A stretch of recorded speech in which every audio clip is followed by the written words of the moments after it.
At the end of last year, you and I discussed the use of high-octane petrol, or super unleaded. Yet in the comments, often referring to the cutie sat behind me, I had a series of requests to make a similar video, figuring out why on earth, for decades, there was lead in our petrol.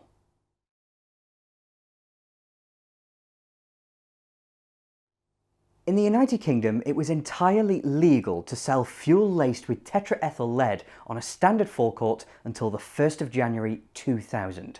And right up until the end of the 1980s, many cars were dependent on it, in spite of the fact that humanity has known for millennia that lead is toxic. Tetraethyl lead was first added to fuel in the mid-1920s, so it's not as if it's a naturally occurring feature. We did this to ourselves. So before discussing the history and its impact, let's figure out why. 100 years ago, there were already tens of millions of cars on the road, but using petrol to power them was not yet the standard. The average Ford Model T was designed to run on virtually anything combustible, and ethanol was a popular fuel. It's farmable, renewable, and if you know what you're doing, can be synthesized at home.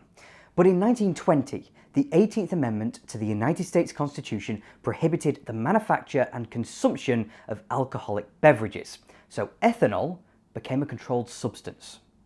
If we add this to production capacity, economics, its performance in the cold, and some other factors too, then across the world it became the standard to fuel cars with dinosaur juice. The problem is that 1920s petrol was not of an especially high quality, and that brings us back to the issue of octane ratings. Here in Great Britain, in the modern world, there are usually two grades of petrol we're able to buy, and they're sold based on their research octane number, or RON. The cheaper stuff is 95 RON, while our expensive super is often 99 RON. For those watching from North America, you use a different system to measure the octane rating. So what you may know as 93 octane or 93 AKI for anti-knock index, we know as 99. But now we're on the same page, that higher rating is why you're charged more for super. Yet a century ago, commercially viable petrol had a research octane number somewhere in the 50s, and it's a measurement of the fuel's resistance to combustion. That might sound backwards, that they're charging more for petrol that doesn't want to ignite. But if we remember how an engine works, we learn why that's such a valuable characteristic. A four-stroke piston engine gets quite hot, and in that environment, 1 part fuel is vaporized into 14.7 parts air. The piston then rises to compress this mixture in a thoroughly volatile environment, at a ratio of 9.4 to 1 in my 42-year-old Mini, or 10.5 to 1 in my mere 24-year-old BMW. At this point, a spark plug fires, igniting the mixture and forcing the piston back down as part of the power stroke, before it rises again to exhaust and the cycle starts again. This happens thousands of times a minute, and under those conditions, some fuels could ignite independently of the spark plugs, putting the engine under pressures it wasn't designed for and quite seriously damaging it. This phenomenon is known as detonation, or knock, and as technology has improved, manufacturers have been able to push the envelope. This is part of why my Austin Mini can produce 40-odd brake horsepower from a 1 litre capacity, because its compression is 9.4 to 1, while a Ford Model T could only make 20-odd brake horsepower from a 2.9 litre capacity because its compression is only 3.98 to 1. The fuel of the time just couldn't cope with being pushed any harder. A higher octane rating would allow cars to retain control of combustion, producing more power and even reducing consumption. It was therefore in the interests of both car manufacturers and oil companies to come up with a solution, increasing octane ratings without dramatically increasing costs. And that solution was lead.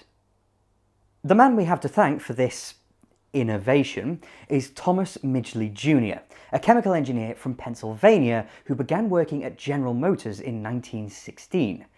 His first attempt at a knock reduction additive contained tellurium, which is toxic as well, but was discarded as it made everyone and everything stink of garlic. Tetraethyl lead was therefore developed and critically patented before production began by the Ethyl Corporation, created as a joint venture between General Motors and Standard Oil of New Jersey, known nowadays as ExxonMobil. In October 1924, Midgley was answering questions from reporters regarding the safety of tetraethyl lead, the additive engineered to improve the quality of petrol, and from under his desk he retrieved a container full of the stuff, dousing his hands in it and huffing the fumes as proof of his confidence.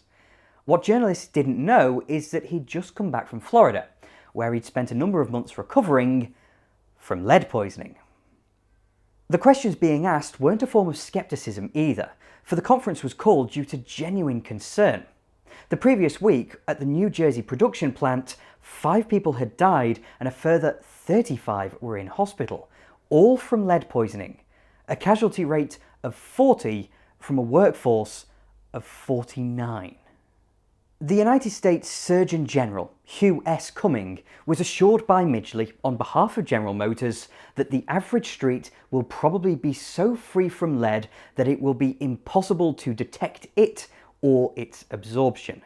But he said this while freely admitting that no actual experimental data has been taken. To their credit, General Motors then funded a government bureau to do the research, but added a clause to the deal stipulating that it had to approve the findings. A major car manufacturer effectively bribed the United States government. The following May, having approved the use of tetraethyl lead, the government held a press conference that was more a debate between Frank Howard, Vice President of the Ethyl Corporation, and Dr. Alice Hamilton, a pioneer of toxicology and the first woman ever appointed to the faculty of Harvard University. She knew the score exactly, that humanity has known about lead poisoning for over 2,000 years, and that this was objectively harmful.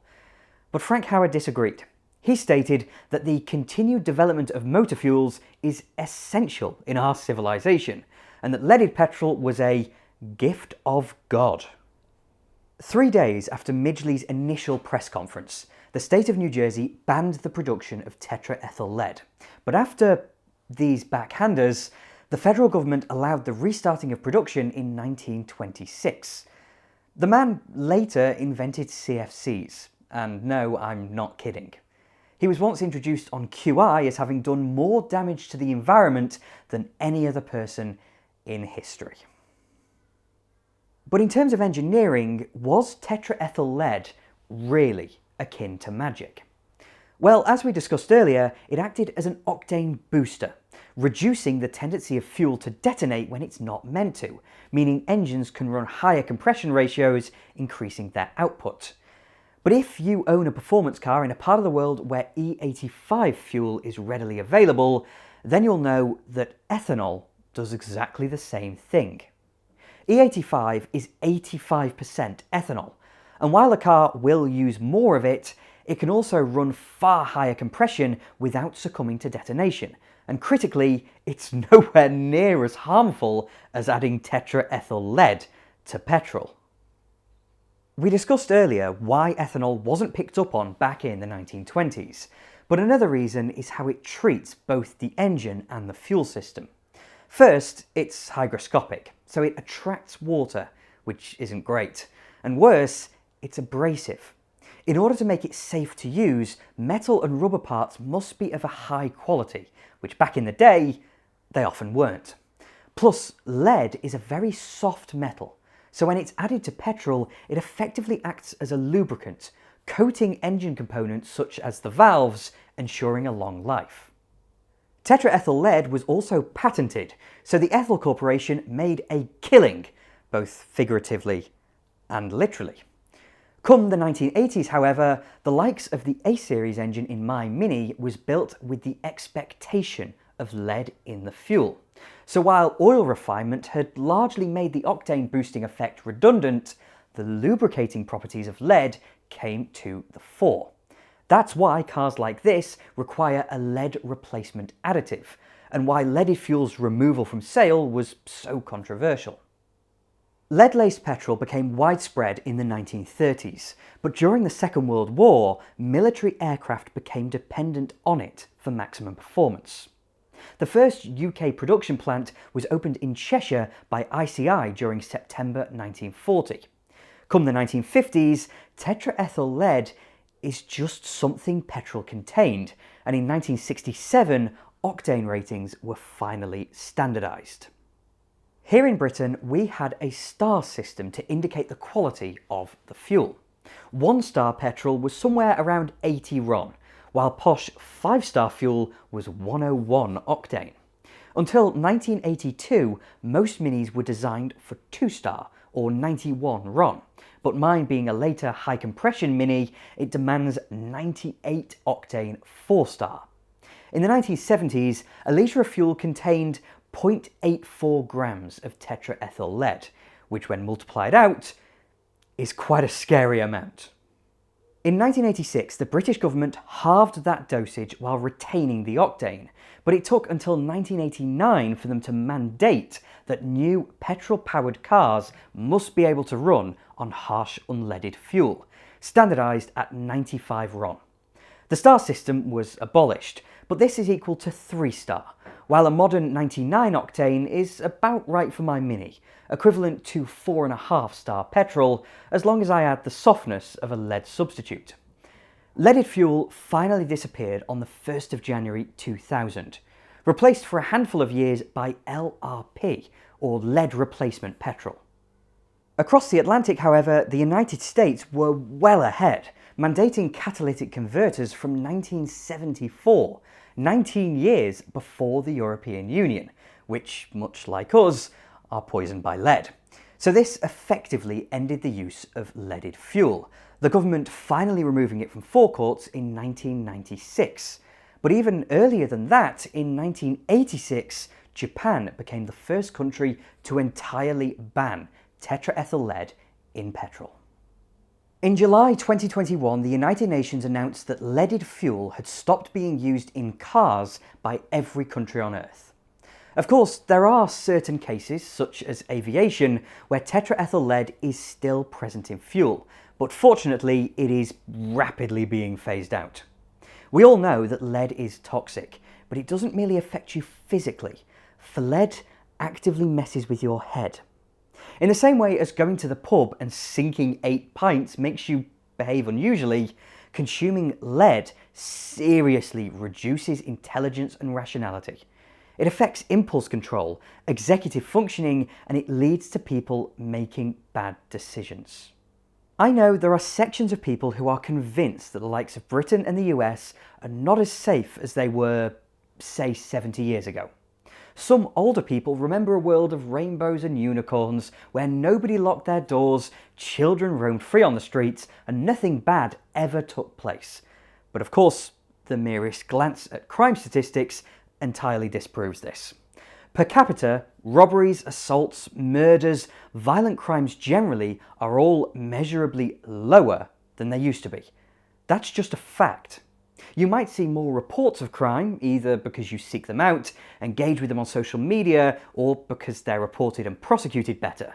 But the reality is that Britain is safer now than it probably ever has been.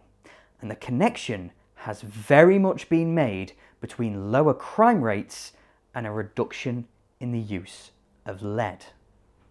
The United States is a couple of decades ahead of us Brits in this process, as they banned leaded fuel in the 70s, and come the 1990s, rates of violent crime began to soften. In the National Bureau of Economic Research, Jessica Reyes concluded that the reduction in childhood lead exposure, specifically due to the removal of tetraethyl lead in fuel during the late 70s and early 80s, accounted for 56% of the drop in violent crime between 1992 and 2007. And if you're of the view that this is some kind of anti-motoring conspiracy, then research has also linked the replacement of lead water pipes with a fall in murder rates. It's almost as if we're all a product of our environments, and if that environment is a healthier, friendlier place, then we make better human beings. Conversely, if you look back into history, there's a rise in violent crime as leaded fuel was introduced and became widespread. And when research in the States is carried over to Europe, we see that same kind of reduction in rates just shifted by the 10 years it took us to introduce unleaded fuel. For all the money that Midgley, Standard Oil and General Motors looked to make, the cost of removing the lead was far outweighed by the value of improving intelligence and rationality.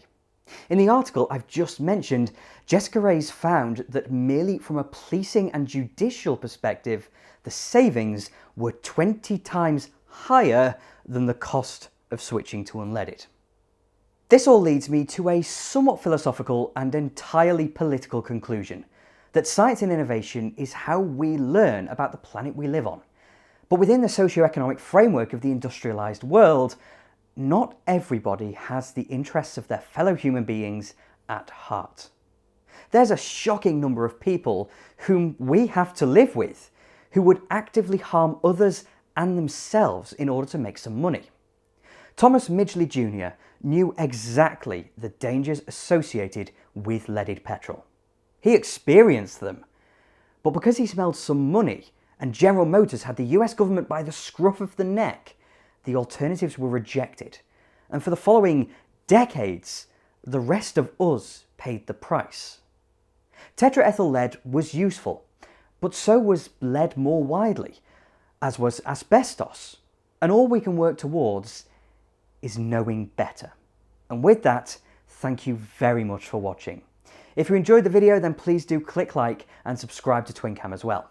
I'm forever indebted to my wonderful Patreon supporters, so if you would like to support me that way, then please do follow the link in the description. And I'll have more videos coming along soon.